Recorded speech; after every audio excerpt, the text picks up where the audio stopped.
Saudara, sidang kasasi Mahkamah Agung meringankan vonis Verdi Sambo dari hukuman mati menjadi penjara seumur hidup. 3 terdakwa pembunuhan Brigadir Yosua lainnya juga mendapat keringanan hukuman. Putusan kasasi MA ringankan hukuman Sambo menjadi penjara seumur hidup dari sebelumnya ia divonis hukuman mati. Di sidang kasasi ini, 2 dari 5 hakim MA menyatakan dissenting opinion.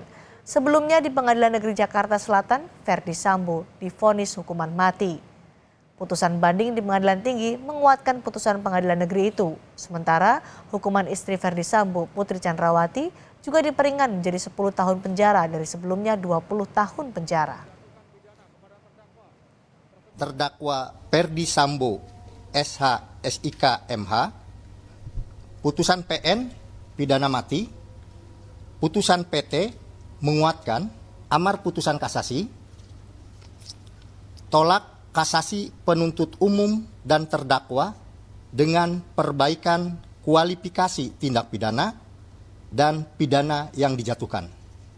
Menjadi melakukan pembunuhan berencana secara bersama-sama dan tanpa hak melakukan tindakan yang berakibat sistem elektronik tidak bekerja sebagaimana mestinya yang dilakukan secara bersama-sama. Pidana penjara seumur hidup. Keterangan P2 dan P3 dissenting opinion, DO.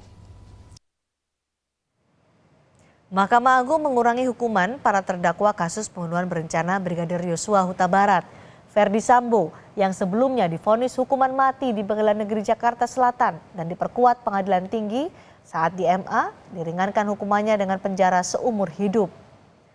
Sedangkan Putri Chandrawati sebelumnya divonis 20 tahun penjara di tingkat Pengadilan Negeri dan diperkuat di Pengadilan Tinggi. Lalu saat ini di tingkat kasasi berkurang menjadi 10 tahun penjara.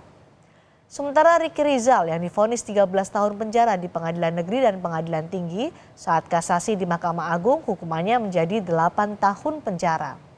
Terdakwa lainnya, Kuat Ma'ruf, divonis 1,5 tahun 15 tahun penjara di tingkat Pengadilan Negeri dan diperkuat di Pengadilan Tinggi. Sementara di tingkat kasasi hukumannya berkurang menjadi 10 tahun penjara.